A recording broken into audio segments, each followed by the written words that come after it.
আমাকে এক ছেলে বলতেছিল, জুয়েল ভাই আপনার ইসলামিক ভিডিওগুলো এত ভিউ হয় কিভাবে?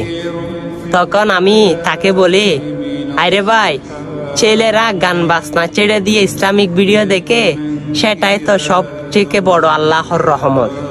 আর ইসলামের ভিতরে আছে মানে তার জন্য আল্লাহর জান্নাত খোলা রয়েছে। হ্যাঁ, জান্নাতে যাওয়ার কিন্তু সবার সব। কেউ কি জান্নাতের দোয়াটি শুনতে চায়? যারা শুনতে চায় তারাই আজকে শুনে নিবেন। আল্লাহুম্মা ইন্নী আসআলুকা জান্নাতা। যে ব্যক্তি 3 বার পাঠ করলো প্রতিনিয়ত, আল্লাহ রব্বুল আলামিন তার জন্য এই জান্নাতের বাজেটটা রেখেছেন।